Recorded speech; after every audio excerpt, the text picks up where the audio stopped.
बहुत बहुत शुक्रिया।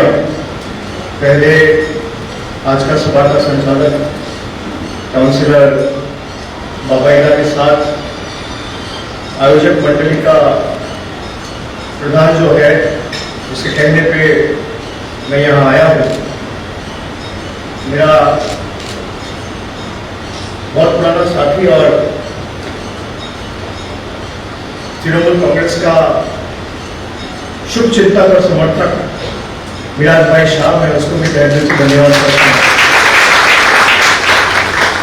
मंच पे जो वरिष्ठ पार्टी के नेतृत्व बैठा हुआ है, मेरे पहले जो सभा को संबोधित किया है, हमारे पार्टी का राज्य यूनिट का सभापति, राज्यसभा के सांसद सुब्रत जोशी महोदय है, मैं उनको मेरा प्रणाम निवेदन करता हूँ।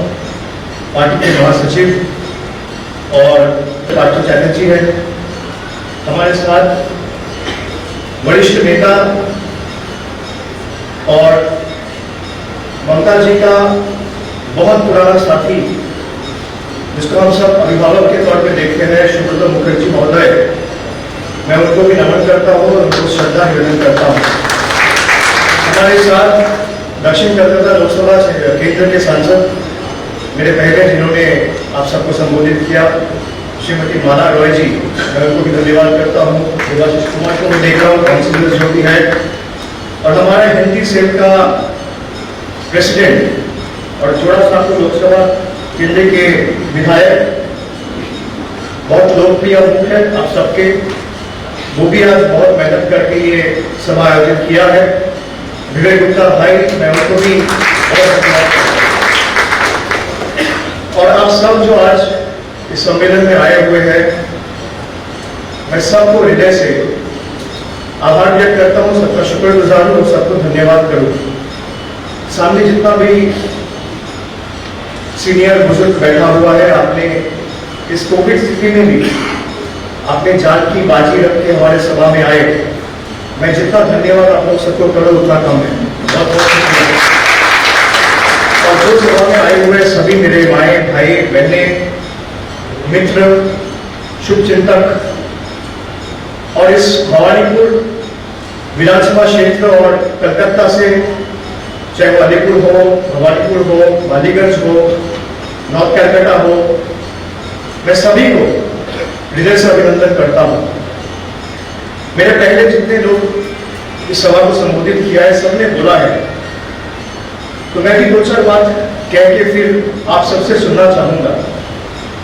जब विराज भाई और विवेक भाई मुझे बोले, भवाईदा मुझे बोले कि आपको एक सभा के लिए आना होगा, तो मैंने उनको ये कहा, भाई हमारे देश में भाषण देने वाले बहुत ज्यादा हो गए, सुनने वाले कम हो गए, तो मैं तो सुनूंगा। भाषण तो सब दे ही रहे, 7 साल से खाली भाषण ही सुन रहे हैं, ये होगा वो होगा, ये करेंगे वो करेंगे, 15 लाख रुपए आएगा, 2 करोड़ नौकरियां होगा, फिर आगे में क्या होता है, कुछ नहीं। तो भाषण सभी देते हैं, हम सुनने के लिए आएगा। आपके पास अगर कोई सवाल होगा जरूर मेरे से पूछिएगा। मेरा जितना भी कैपेसिटी है, I will try to answer those questions as my the best of my abilities. और मैं ये आपको कहना चाहता हूं कि ये जो चुनाव है 30 तारीख को भवानीपुर विधानसभा का, ये कोई ऐसी वैसे चुनाव नहीं है। हम इस जंक्शन पे, इस मुकाम पे आज खड़े हुए हैं जहां पे पूरी देश ममता जी के ऊपर आस लगाकर बैठी हुई है। पार्टी ने मुझे साधारण संपादक बनाया जून में, 3 महीना हुआ है। आप मानेंगे नहीं, मैं दिल्ली जाता हूं, लोग आते हैं मिलने, कलकत्ता में आ रहे हैं, कोई उड़ीसा से आ रहा है, कोई त्रिपुरा से आ रहा है, कोई असम से आ रहा है, यहां तक कि गुजरात से लोग आ रहे हैं, उत्तर प्रदेश से आ रहे हैं, हरियाणा से आ रहे हैं, गोवा से आ रहे हैं, तमिलनाडु से आ रहे हैं, कश्मीर से लेकर कन्याकुमारी, एक प्रदेश बाकी नहीं है जहां से एक भी चिट्ठी, खत या लोग आके मुझे बोला नहीं हो कि एकमात्र अगर दिल्ली में परिवर्तन ला सकता है तो वो सिर्फ ममता जी ला सकता है, कुछ नहीं। इस बात में कोई दो राय और दो मत नहीं है, लेकिन वो संभव तभी है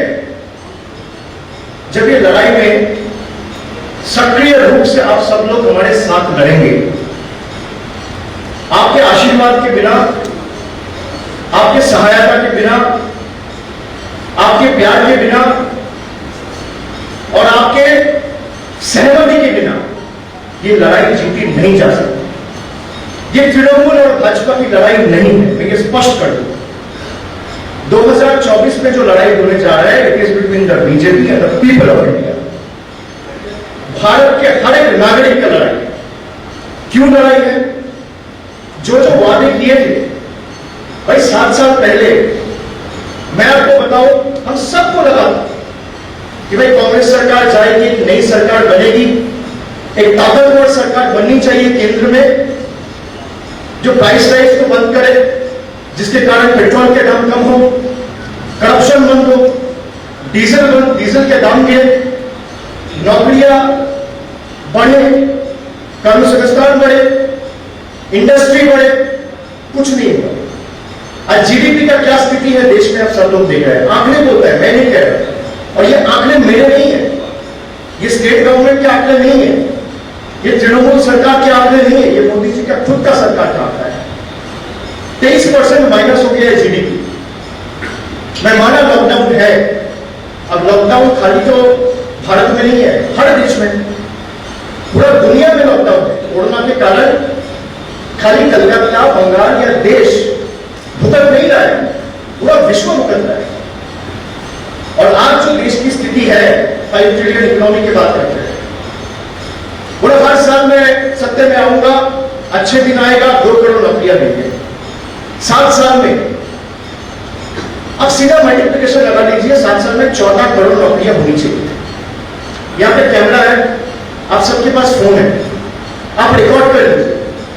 14 करोड़ नौकरियों का बात किया, 14 लाख का हिसाब सामने रख दे, मैं राजनीति छोड़ दूंगा।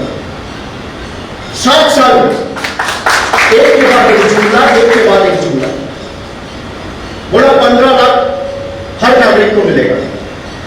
इतना रुपया स्विस बैंक में जमा हुआ है, वो अगर आप काला धन यहां पे लाएंगे तो सबको 15-15 लाख यूं ही मिल जाएंगे।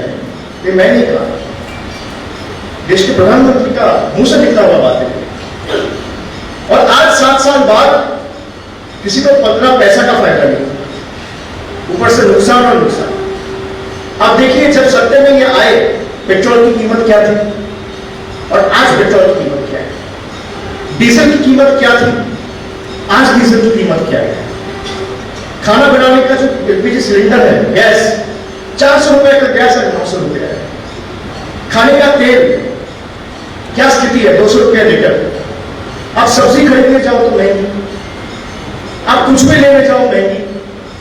पेट्रोल 100 रुपए पार कर चुका है, डीजल 100 रुपए पार करने वाला है, नौकरी नहीं है, कुछ नहीं है, और कह रहे हैं अच्छे दिन आते हैं।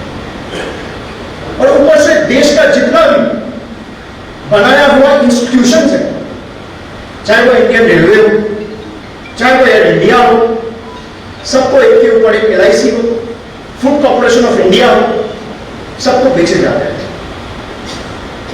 भाई आप लोगों का जीवन में परिवर्तन लाने के लिए सत्ते में आए थे कि देश बेचने के लिए आए? आज सब कुछ बेचे जा रहे हैं। आपने आपसे पूछिए कि भाई आप सब इनकम टैक्स देते हो, भाई सरकार को टैक्स क्यों देंगे आप? जब रास्ते बिक रहे हैं, एयरपोर्ट बिक रहे हैं, रेलवे स्टेशन बिक रहे हैं, रेल बॉगीज बिक रहे हैं, एयरक्राफ्ट बिक रहे हैं, ब्रिजेस बिक रहे हैं, देश का इंफ्रास्ट्रक्चर बिक रहा है, तो सरकार को टैक्स देनी चाहिए क्या? मैं पूछता हूं आपसे। यहां पे मैं अगर आपसे पूछूं कि भाई तृणमूल ने क्या किया, दीदी और बीजेपी का जितना भी टॉप ब्रास या जितना भी लीडरशिप है, मुझे किसी ने फोन किया, मैं आपको बताऊं 5-6 महीना पहले की बात है, जब चुनाव चल रही थी, तो मैं उसका फोन उठाया, मुझे वो फोन करके बोला, दादा मैं आपसे मिलना चाहता हूं, मैं उसका नाम नहीं लूंगा। मैं बोला क्यों, क्या हुआ, बताइए फोन में। कह रहा नहीं दादा ऐसा बात है, मैं एक बार आपको मिलती बताना चाहता हूं। मैंने कहा क्या हुआ भाई, बताओ, कोई दिक्कत नहीं, चुनाव का टाइम है, आप जो बोल रहे हैं फोन पे बताओ। मुझे लगा भाई फोन रिकॉर्ड कर रहा हूं मैं, इसलिए बता नहीं रहा। बोला दादा मैं डाइहार्ड मोदी जी का फैन हूं, मैं लगातार 7 चुनाव में बीजेपी को वोट दिया है, पर इस बार दीदी को दूंगा। मैंने कहा क्यों भाई, तुमने ऐसा परिवर्तन अपना मन में क्यों लाया, मगर मोदी जी को वोट दे, इस बार दीदी को क्यों वोट दोगे? कह रहे हमको लगा मोदी जी आएंगे, कुछ होंगे, हमारा नौकरी होगा, घर में तरक्की होगा, माँ भाई बहनों की कुछ होगा, ना यहाँ पे नारियों का सम्मान है, ना कुछ है। और मोदी जी बोला ये करेंगे वो करेंगे, कुछ नहीं किया। मैं बंगाल का इस कोना से, नॉर्थ बंगाल का एक लड़का का मैं बता देता हूँ, शिलीगुड़ी से फोन आया, तो मैंने बोला तो तुम दीदी को क्यों गए? कह दादा मैं तो दीदी को इतना जानता नहीं हूं, लेकिन मेरा घर परिवार में सब मुझे ये कह रहा है कि दीदी और मोदी में एक फर्क तो है, दीदी जो कहता है वो करता है, मोदी जी कहते चलता है, यही फर्क। मैंने उससे पूछा अच्छा तुम इसलिए वोट दोगे? कह रहा नहीं, मेरा मां ने मुझे बोला कि देखो किचन में जाओ, 400 रुपए का सिलेंडर 800 का हो गया है, ये तुम्हारा मोदी जी ने मुझे दिया है, और ऊपर जो चावल बन रहा है वो मुफ्त में ममता जी की सरकार मुझे पहुंचाएगा, यही फर्क है मोदी जी और। मुझे सुन के बड़ा अच्छा लगा, फिर मैं उससे मिला, मैं कलकत्ता में उसे बुलाया, मिला, तो एक बेसिक जो डिफरेंस है वो तो ये है कि दीदी जो कहता है वो करता है। अब दीदी ने चुनाव के टाइम में कहा कि मैं लक्ष्मी भंडार यूनिवर्सल इनकम स्टार्ट करूंगा, हर परिवार के महिलाओं को हाथ में मैं एक फाइनेंशियल असिस्टेंस हर महीना पहुंचाना चाहता हूं। तो हमारी पूरी टीम उसमें लगी हुई थी कि बंगाल में 1 करोड़ करीबन 60 लाख परिवार, तो 1 करोड़ 60 लाख परिवार को, हर परिवार का एक जो फीमेल गार्जियन होता है, जो माताएं होती है, उनके पास 1000 रुपए का असिस्टेंस पहुंचाना, मतलब ये बड़ी बात है सरकार के लिए। करीबन आप समझ लीजिए भाई 15-18 हजार करोड़ की बात है। तो दीदी से हम लोग पूछे कि ये बोलना सही होगा? दीदी ने कहा एकदम सही होगा, मैं करूंगा। मेरा काम है कि एकदम सरकार का जो सर्विस है वो देश और ये राज्य की, प्रदेश की आखिरी आदमी या औरत तक जो लाइन में खड़ी, वो लास्ट माइल डिलीवरी जिसे हम कहते हैं, and till the last person it should reach. मैं कहा ठीक है। हमारी टीम के जितने भी लोग थे सब घबरा गए कि इतना बड़ा दीदी ने बोल दिया, ये कैसे करेंगे? 15-18 हजार करोड़ साल का। दीदी ने बोला ये मैं करूंगा। 2 मई को चुनाव की नतीजे आए। अब देखिए कितना दिन हुआ, मई, जून, जुलाई, अगस्त, 3 महीने के अंदर अगस्त में द्वारा सरकार की कैंप शुरू की। एकमात्र प्रदेश जहां पे सरकार आपका घर तक जा रहा है, आपको सरकार के पास जाने का जरूरत नहीं। 4 करोड़ रजिस्ट्रेशन हुआ। अब जितना लोगों ने रजिस्टर किया उसको तो मिलेगा ही। बीच में दीदी ने क्या कह दिया? दीदी ने कहा अच्छा मैंने कहा था परिवार का 1 महिला को दूंगा, अब कह रहा हूं सबको दूंगा। यही फर्क है। अभी तो चुनाव नहीं है, अभी चुनाव हो गया है। चुनाव के लिए अगर घोषणा करना होता कि 2024 में करती, 2026 में करती। ये तो इतना बड़ा हथियार है कि भाई हर लेडी फैमिली मेंबर को मैं फाइनेंशियल असिस्टेंस पहुंचाऊंगी, मेरा सरकार ये काम करेंगे। तो ये तो चुनाव के पहले बोलना चाहिए था, लेकिन चुनाव के बाद बोलते हैं। यही उनमें और हमारे में अंतर है। हम जो बोलते हैं और करते हैं और उससे ऊपर भी करते हैं। दीदी ने कहा मैं स्टूडेंट क्रेडिट कार्ड करूंगा। अब 10 लाख रुपए का स्टूडेंट क्रेडिट कार्ड बनवा दिया, 4% इंटरेस्ट में स्टूडेंट क्रेडिट कार्ड आपको मिलेंगे। पंजाब नेशनल बैंक के साथ ऑलरेडी टाइप हो चुका है, और जितना भी नेशनलाइज बैंक है उससे सरकार बातचीत चल कर रही है, तो वो भी कर दिया। उसके बाद बोला मैं जितना भी मेरा प्रदेश में किसान भाई है, मैं सबको 10-10 हजार रुपया हर साल फाइनेंशियल असिस्टेंस दूंगा।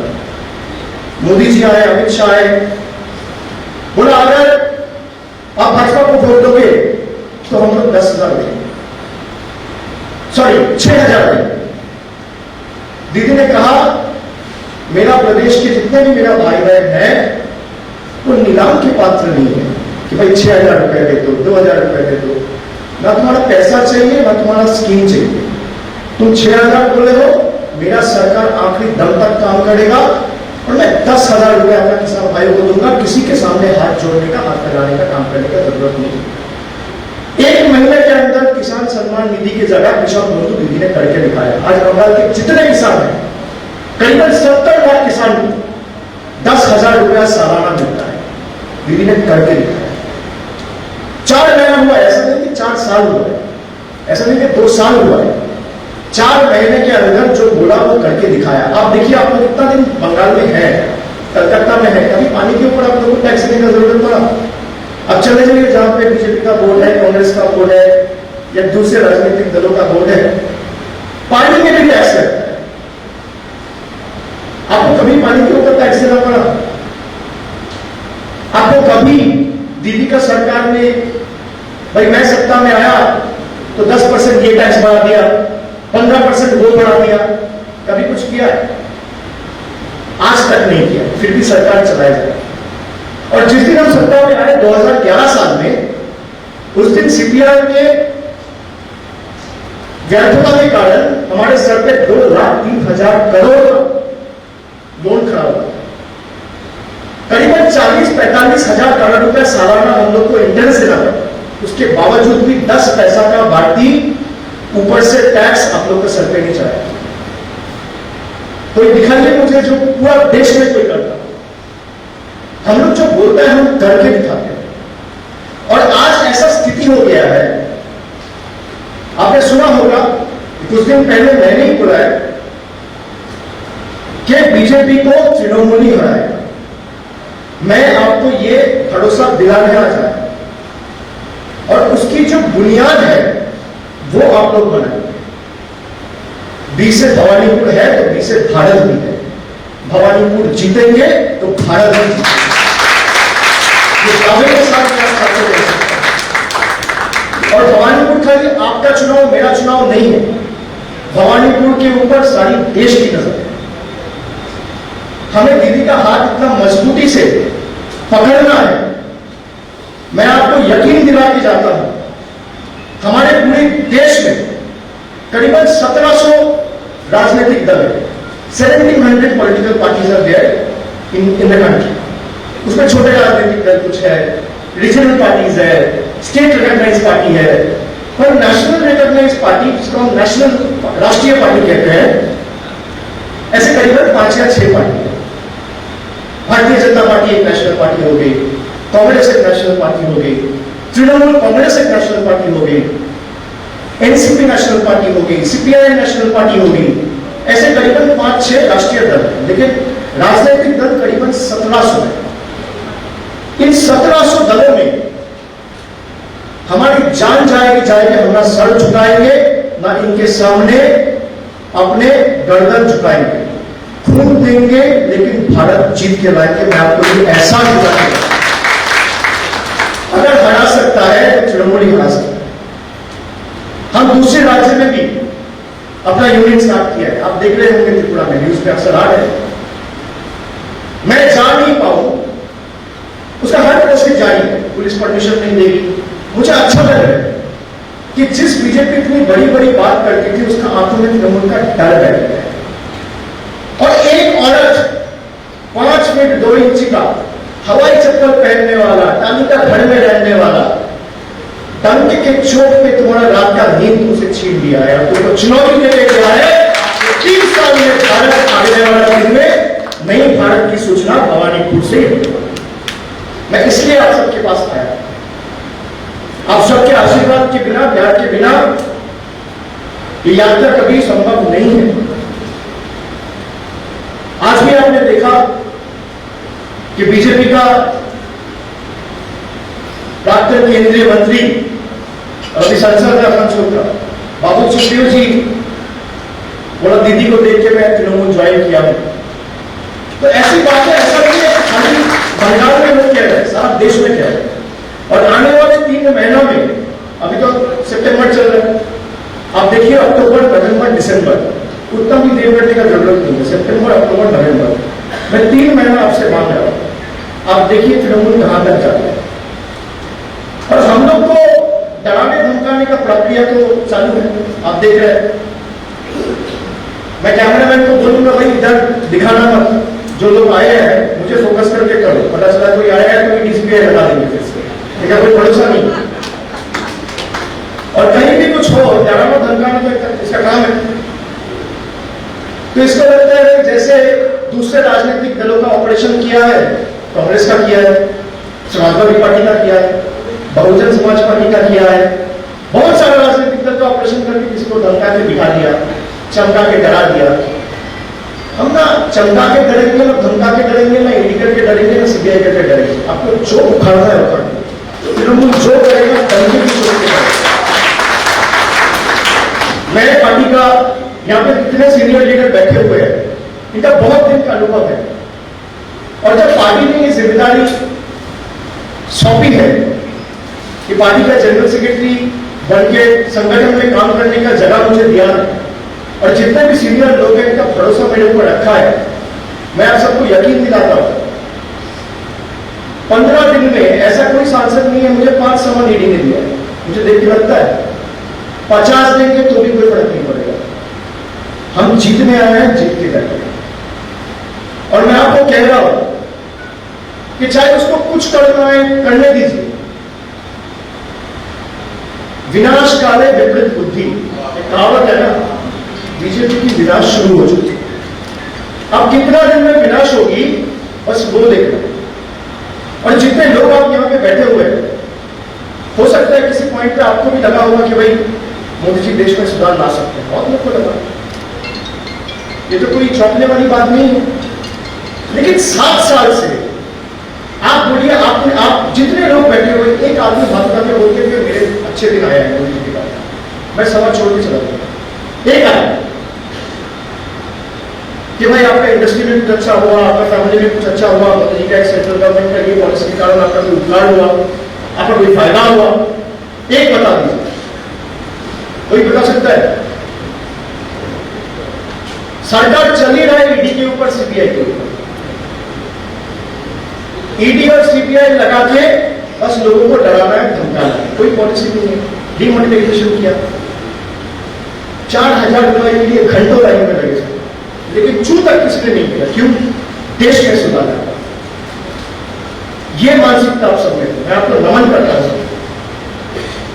लोगों को लगा कि सच में काला धन का विनाश होगा अगर हम 5 घंटा लाइन में खड़ा रहते हैं, तो कोई बात नहीं, देश की तरक्की होगी। यह आपकी सोच है। आप मानते हैं काला धन खत्म हुआ? आप बोलिए,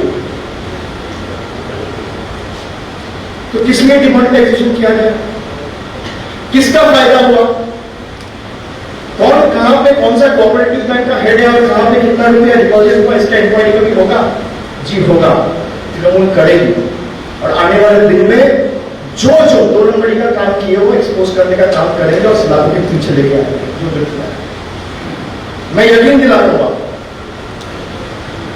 हम लोग जो बंगाल में पले बड़े हुए,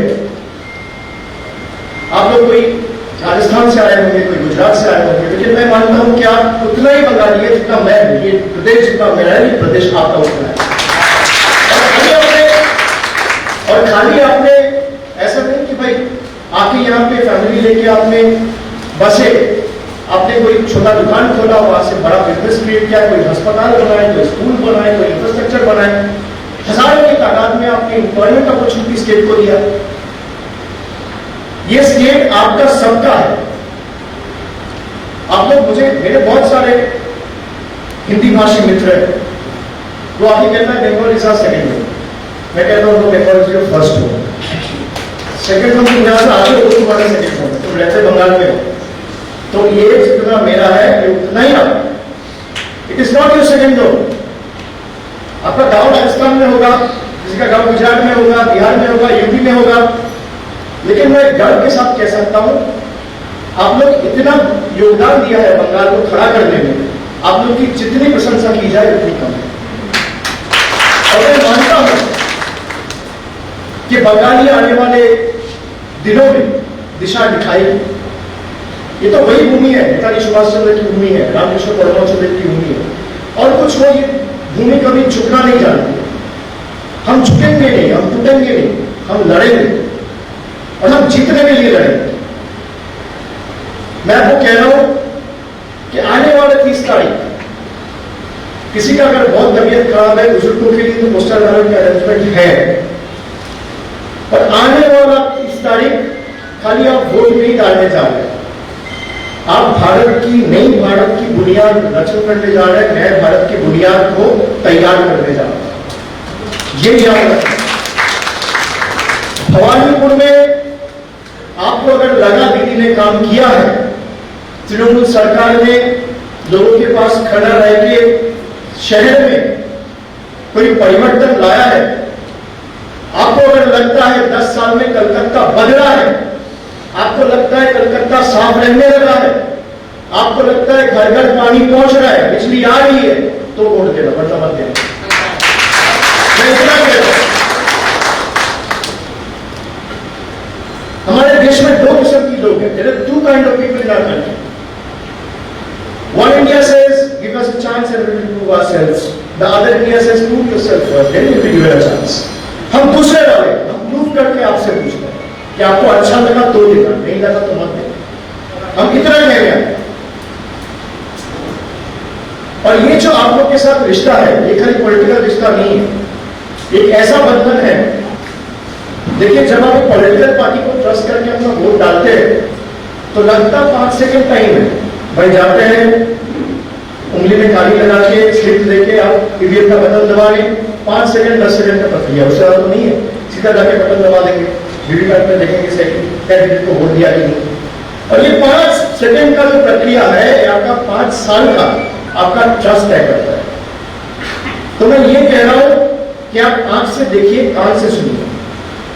जो भारत को कम्युनल लाइन्स पर डिवाइड करने का कोशिश किया है, दीदी कहते हैं मैं नया स्कूल बनाऊंगा, मैं नई सड़कें बनाऊंगा, मैं फ्लाईओवर बनाऊंगा, मैं नया इंफ्रास्ट्रक्चरल डेवलपमेंट करूंगा, मैं अस्पताल बनाऊंगा, और बीजेपी कहते हैं गंगा जी को हटाओ।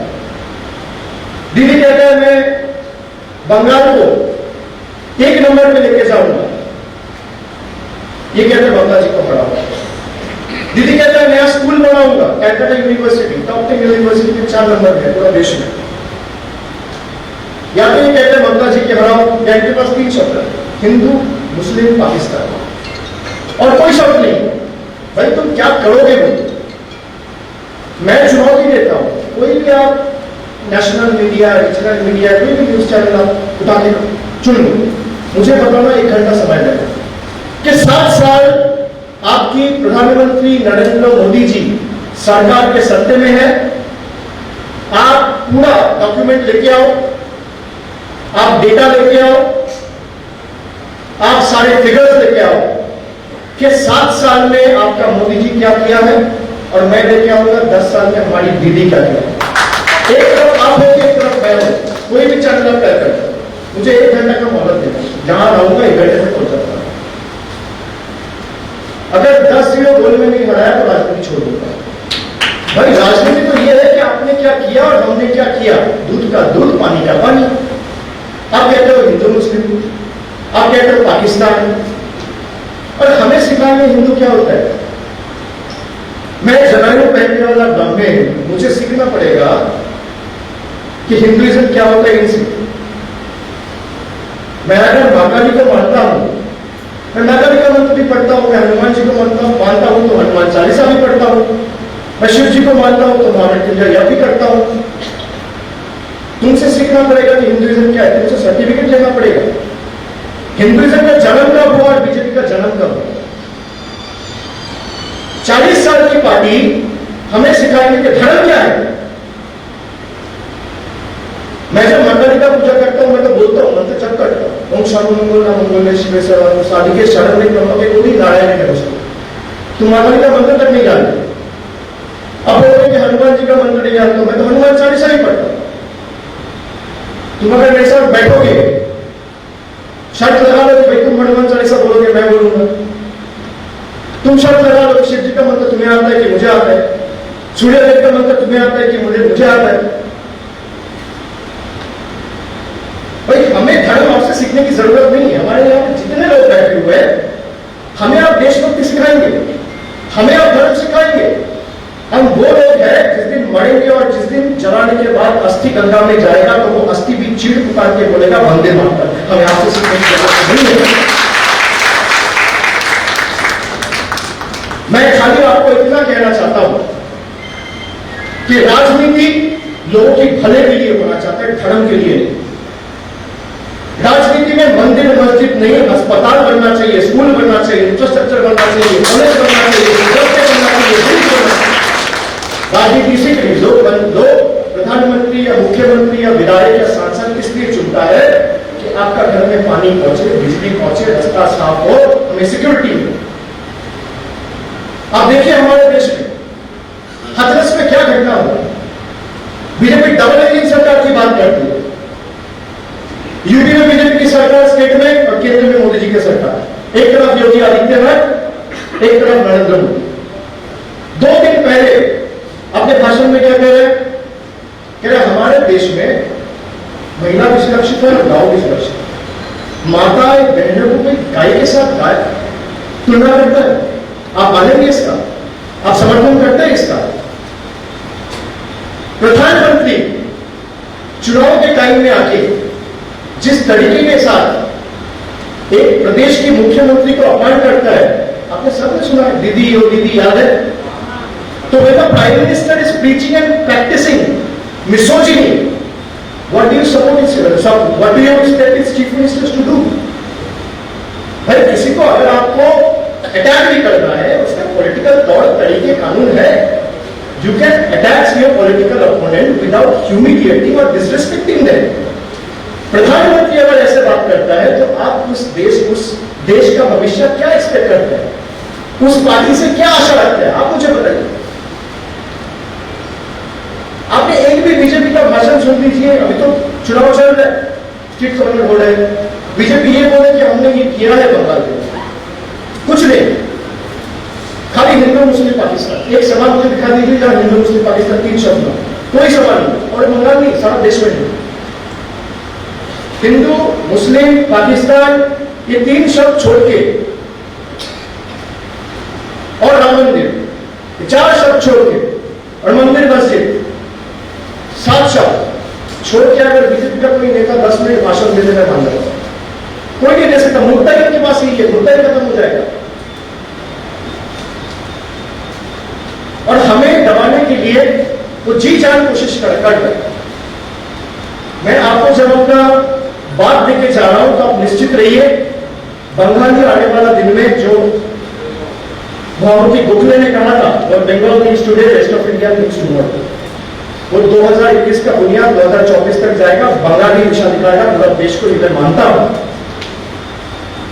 और मैं आपको इतना कहने आया हूं कि आप सब मिलके इस लड़ाई में शामिल रहे। दीदी का हाथ और मजबूत कीजिए। सुबह 7 बजे से मतदान शुरू हो रहा है, शाम को 6:30 बजे तक मतदान चलेगी।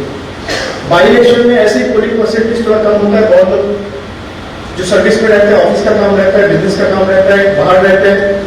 मैं फिर भी कहूंगा कि जितना हो सके ये लड़ाई तृणमूल और बीजेपी की नहीं है, ये लड़ाई आपका और भाजपा के बीच में है। It is BJP versus the people of India. और वो तभी संभव है जब उस लड़ाई में आप लोग पार्टिसिपेट करें, आप लोग योगदान दें। पैसा हमेशा आखिरी बात नहीं होती है। बीजेपी के पास बहुत पैसा है, जहां पे जोश और जुनून है ना, वही जीतती है। जो आम जनता है, आम जनता अगर चाहे, लोकतंत्र में सबसे ताकतवर होता है जनता। जनता कभी आपको सत्य में बिठा सकते हैं तो उखाड़ के आपको फेंक भी सकता है। ये बात बीजेपी नहीं समझती। उनको लगता है कोई बात नहीं, मंगलवार में बाकी जीत लेंगे, बाकी तो कोई राजनीतिक दल है नहीं और कांग्रेस तो नहीं हो पाएगा, हम जीत के जाएंगे। इसलिए मैं आपको यकीन दिलाने आया हूं, एहसास दिलाने आया हूं कि इस चुनाव में खाली भवानीपुर और बंगाल का चुनाव नहीं है। 3 महीने में मैं आपको बता रहा हूं, हम और 5 स्टेट में आने वाला 3 महीने में घुसेंगे, और जहां घुसेंगे वहां चुनाव लड़ेंगे जीतने के लिए, खाली 1 एमएलए या 2 एमएलए जीतने के लिए। बंगाल ने हमेशा देश को दिशा दिखाया है। इस बार बंगाल का जिम्मेदारी और अहम है और ज्यादा है। इन लोगों को मुंह तोड़ जवाब देना जरूरी है। जो 7 साल से झूठी बातें कह के आपके भागदारों के साथ खेले, आपके इमोशंस के साथ खेले, आपके पीछे कभी ईडी लगाया, कभी जीएसटी करके धंधा का बर्बादी घोषित कर दिया, नौकरियां चली गई, डीजल महंगी, तेल महंगी, जो मैं थोड़ी देर पहले भी बता रहा था, उसका मुंह तोड़ करारा जवाब देना है। और आपको कहीं भी कोई दिक्कत होता है, हमारी पार्टी भी बहुत बड़ी पार्टी हो रही है धीरे धीरे, अब त्रिपुरा में भी यूनिट खुला, असम में भी खुला, मैं 3-4 स्टेट में और जाऊंगा जैसे आपको बताया। अब उसमें हाँ जरूर होता है कि भाई 2-4 लोग ऐसे होते हैं जो पार्टी का बदनाम करते हैं, जो आपको जाके पार्टी का नाम पे कुछ 2-4 खराब बातें बोल के आएंगे, आपको लगेगा भाई तृणमूल खराब है। मैं आपको एहसास दिलाता हूं, ऐसा घटना अगर आपके साथ होगा, यहाँ पे बख्शीदा है, पार्थोदा है, एक चिट्ठी किसी के पास ड्रॉप कर दीजिए, 48 घंटे के अंदर उसका सुराग नहीं हुआ तो मुझे बता दो।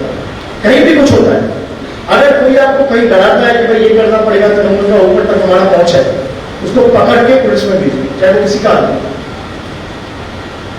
और ये मेरा आदेश नहीं है, ये यहाँ पे बैठे हुए लोगों का आदेश नहीं है, ये ममता जी का आदेश है कि मेरा सरकार लोगों के भलाई के लिए काम करेगा, कोई दादागिरी यहाँ पे नहीं चलेगा। और बाकी आप सब अच्छे रहे, तबियत का ध्यान रखें, मास्क ठीक ठाक पहने। उसके बाद आपका कोई सवाल होगा, मैं उसका जवाब दूंगा। बहुत बहुत धन्यवाद।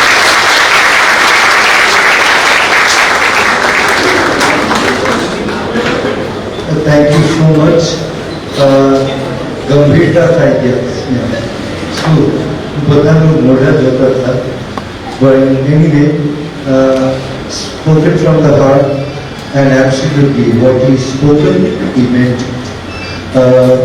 विश्वास राखो 13 my election से, but we are on the second and the last phase.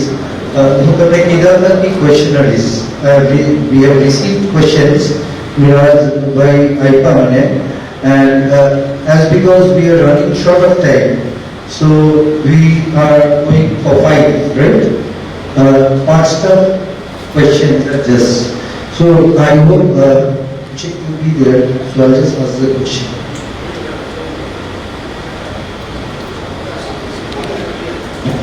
Ji, Yeah, so Bharat Bhodhia, his question is on the national issue. The central states. इसका क्वेश्चन है, उसको पूछने दीजिए। So I have to give it to them. अच्छा ठीक है, आप पूछ लीजिए। अच्छा, let's see. The central state discord that we have witnessed during the last few years raises question about the developmental prospects for Bengal.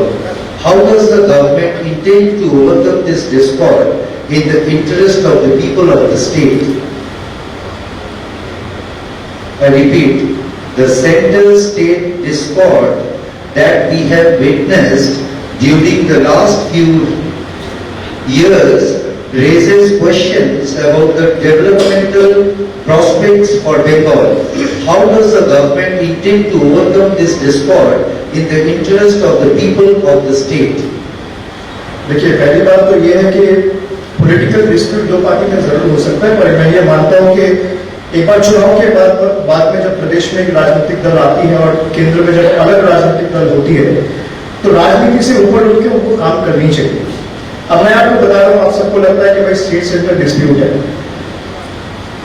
State centre dispute आप देख रहे होंगे कि चुनाव के बाद, चुनाव खत्म हुआ 2 तारीख, 15 दिन हुआ नहीं, ईडी सीबीआई को लड़के 2 मंत्री, यहाँ पे बुजुर्ग नेता बैठे हुए सुब्रता मुखर्जी थी, उनको घर से उठा के सीबीआई गए। आप मानते हैं कि ममता जी का गलती है? 10,000 करोड़ के ऊपर जीएसटी ड्यू अभी तक अटका के रखा है सेंट्रल गवर्नमेंट, स्टेट गवर्नमेंट का पैसा अभी तक नहीं दिया। हमारे जितने भी डेवलपमेंटल स्कीम है, डेवोल्यूशन का जो पैसा है वो तक नहीं देता सेंट्रल गवर्नमेंट। उनका बस यही है, just because the people of Bengal have not voted for them and the people of Bengal has not supported them, they have raised and declared a war against the people of Bengal. Mamata ji जीतने के बाद प्रधानमंत्री के पास गया, प्रधानमंत्री के साथ बात किया, प्रधानमंत्री को रिप्रेजेंटेशन जमा करके आया कि मेरा सरकार को ये आपका देना बाकी है, आप दीजिए, मेरा सरकार को ये आपको देना पड़ेगा। प्रधानमंत्री सुना, ऐसे मीटिंग साथ साथ में कम से कम 20 से 30 बार होते हैं। हर 3 महीना 4 महीने में दिल्ली जाती है तो उनको बोल के आए, लेकिन नहीं देते। तो मुझे लगता है कि राजनीतिक दल के जो भी डिस्प्यूट्स हो उसके ऊपर उठ के काम करना चाहिए, लेकिन ये सरकार नहीं करती है। जो केंद्र में सरकार है ये इतना ऑटोक्रेटिक है, कुछ नहीं सरकार बताता है, फेडरलिज्म का कोई मॉडल फॉलो नहीं करता है, सब कुछ अपने हिसाब से करेगा। मुझे लगता है इसका विहित करना जरूरी है, इसका समाधान करना जरूरी है, और वो जब तक उनका अप्रोच, माइंडसेट और मानसिकता बदलेगी नहीं तब तक वो संभव नहीं है। और मुझे नहीं लगता है कि मोदी जी का मानसिकता जब तक मोदी जी को हराई जाएगी तब तक उसका मानसिकता बदलने वाला है। तो हमारे पास चारा एक ही है, बीजेपी हटाओ, देश बचाओ। Thank you. Next question by Jayant Upadhyay. It's a local issue. Facilitating middleman harassment and cut money extortion is an allegation that has been leveled against your government multiple times. Has the government and the party taken any stringent action against the perpetrators? Traitors, right? जी, उसका कारण मैं अभी आपको बता रहा था। एक उदाहरण स्वरूप कि मेरे पास एक चिट्ठी आया जहाँ पे 2-4 लोग जाते हैं। अब इतनी बड़ी पार्टी है, पता लगाना मुश्किल है, इतना बड़ा सर्वेलेंस हो नहीं पाता है। आपके पास अगर कोई जाता है और कहता है कि भाई मैं दत्ता जी का यहाँ से आया हूँ, या बख्शीदा का यहाँ से आया हूँ, या मेरा यहाँ से आया हूँ, या पाटोदा सुब्रतोला का वहां से आया हूँ, तो मैं पहली बात आपको बता रहा हूं, उसको पकड़ के पुलिस में दी। और ऐसा करेंगे, मैंने जैसे कहा ये अकेला काम हम लोग नहीं कर सकते, आपको भी इसमें पार्टिसिपेट करना जरूरी है। ये आप करेंगे तभी ये फुल स्टॉप लगेगा। अभी बहुत एक्सटेंड तक लग चुका है, पर ऐसा है कि 2 आदमी जाता है, पार्टी का नाम खराब करके आ जाता है, और लोगों को लगता है कि भाई ये पार्टी इसको प्रमोट कर रहा है। पार्टी इसको प्रमोट नहीं करता है। कोई अगर आपको बोलता है कि मैं अभिषेक बनर्जी का खास हूं, आपको ये करना पड़ेगा, नहीं तो मैं आपके साथ ये करूंगा, आप उसको बोलता भाई तुम जितना खास हो उससे 10 गुना खास मैं हूं, और उसके सामने उसको खड़ा करके विवेक भाई को फोन लगाना, विराज भाई को फोन लगाना, ठीक है ना, बख्शीदा है, पाटोदा है, उसके बाद दूध का दूध पानी का पानी होगा। मैं तो आश्वासन देके जा रहा हूं। Trinamool is dealing with a zero tolerance approach when it comes to such nefarious activities. कोई 10 पैसा भी आपके पास कोई माइका ला के मांगता है तो उसको पकड़ के थाने में डालिए, बाकी मैं समझता ये मैं आपको ऐसा चुना। Okay, we'll proceed for the third question. What is your take on farm laws? Question asked by PC Bugaria. नहीं, फार्म लॉस में तो हमारे जो स्टैंड है वो बहुत क्लियर है, वो दीदी भी बहुत बार बता चुकी है कि ये जो तीनों फार्म लॉ है, हम चाहे इसको रिपील किया जाए, इसको विथड्रॉ किया जाए।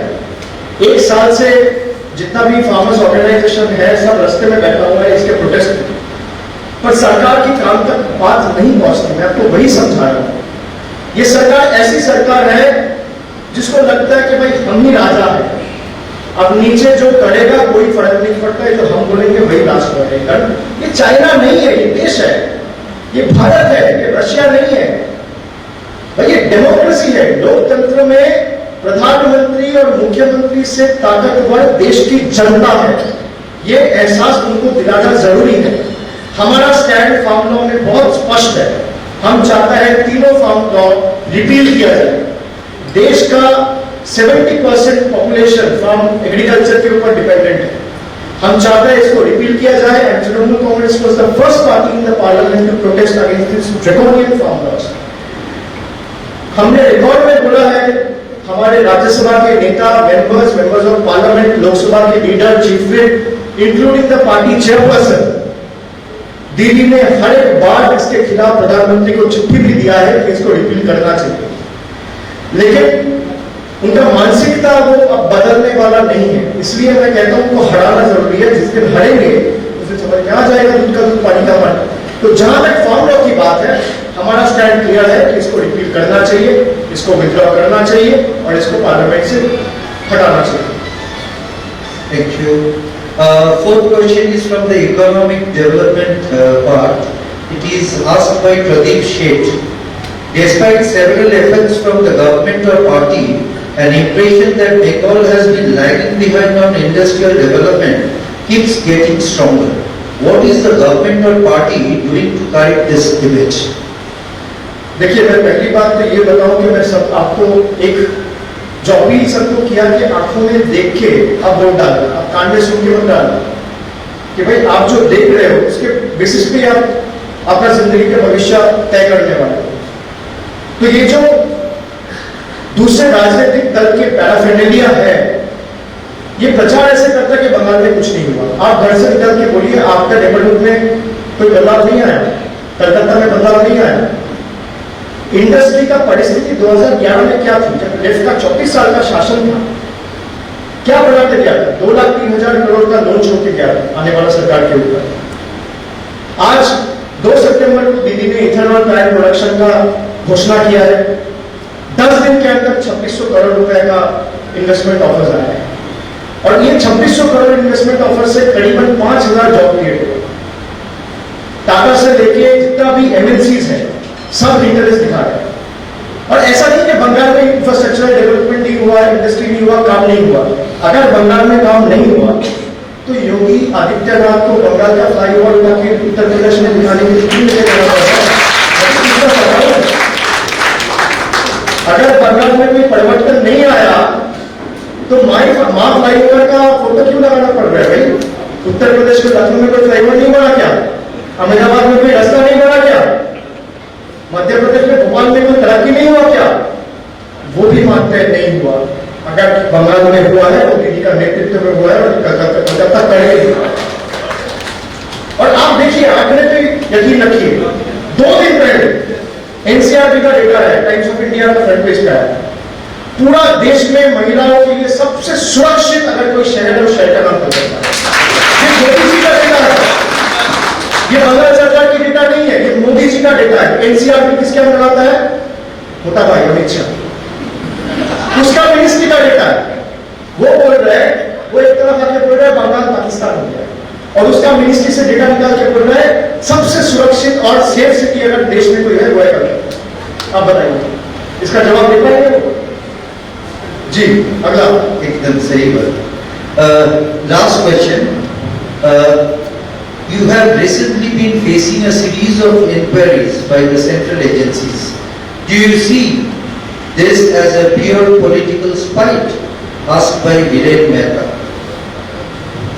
इस सवाल को पूछो। Viren Mehta. अच्छा, मेहता जी बहुत शुक्रिया आपका इस सवाल पूछने के लिए। तो पहले ही मैं बोल दिया, फिर भी एक बार दोबारा दोहरा देता हूँ।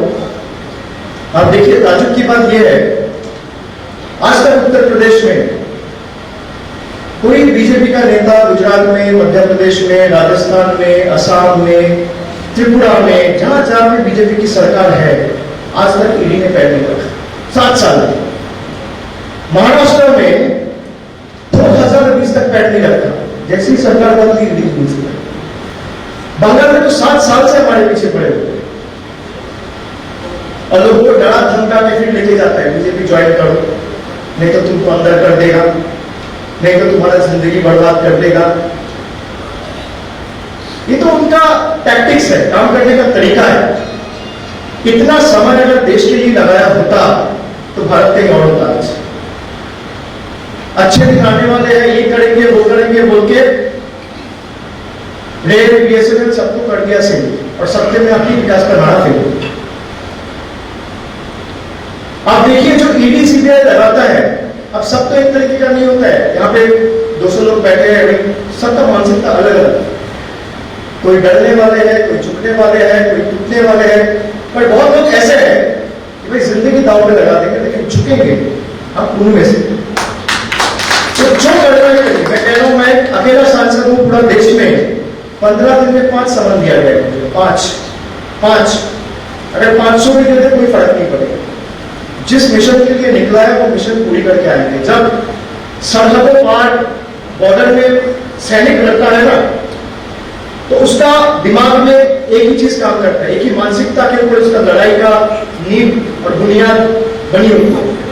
वो ये है कि भाई जिस तिरंगा के लिए लड़ रहे हैं या तो उस तिरंगा को लहरा के आएंगे या तो उसमें लपेट के आएंगे, हमारा मानसिकता है। हमारे इतना यकीन दिलाना चाहते हैं, उनको जो करना है करने दीजिए, हम झुकने वाले नहीं है, हम टूटने वाले नहीं। कहावत है, पत्थर पत्थर की बात होती है, एक पत्थर चोट सह के शंकर हो गया और एक पत्थर चोट नहीं सह के कंकड़ हो गया। कुछ शंकर हो जाता है, कुछ पत्थर हो जाता है, ठीक है। और Actually, we have received around 25 questions, but as because you have to also leave, but they were also since 5:15 they were here. मैं कभी आप लोगों के साथ एक बार दोबारा चाय पीने आऊंगा, आप लोग अगर इजाजत देंगे तो। और समय लेके आऊंगा, और समय लेके आऊंगा, ऐसा नहीं। जी बताइए। मैं डॉक्टर अमरिंदर सिंह, जी राष्ट्रीय बिहारी समाज के मैं जी, जी। सेवा करता हूँ और मैं आपको बहुत दिनों से फॉलो कर रहा हूँ कि आपकी हिंदी इतनी अच्छी कहाँ से होती जा रही है। भारत के एक व्यक्तित्व को आपके ऊपर में उपहार आ रहा है। नहीं, वही तो इसलिए हम लोग को बढ़िया बात तो नहीं कह पाता है ना, हम हिंदी में भी बोल लेते हैं, हम बंगाली में भी बोल लेते हैं, हम इंग्लिश में भी बोल लेते हैं। आपका मैं फॉलो कर रहा हम तो बोला कि हम मध्य प्रदेश जाएगा, हम हिंदी में बोलेगा, तुम बंगाल आके बंगाली में बोलकर दिखाओ, ठीक है? यही तो फायदा है। मेरा ये देखे सर आपको कि आप हिंदी आपकी से निकल करके एक शेर की तरह जो पूरे देश में देखा आपने कर दिया, उस पर बहुत सारे फोन होकर यूपी से आए। मैंने कहा कि देखो ये शेर का बच्चा कैसे अपने उनको बताइए कि भाई यूपी में तृणमूल जाएंगे और दम थम के लड़ेंगे। आप मुझे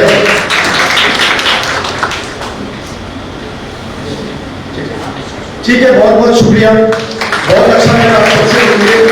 मैं आऊँगा एक बार फिर, मैं हवाई अड्डा को विवेक भाई को और मिराज भाई को बोलूँगा एक बार दोबारा आपके साथ अगर एक चाय कॉफी का छोटा सेशन अगर अरेंज कर पाए, मैं समय लेके आऊँगा, आप सबसे बात करूँगा। बहुत बहुत शुक्रिया, बहुत अच्छा लगा, नमस्कार।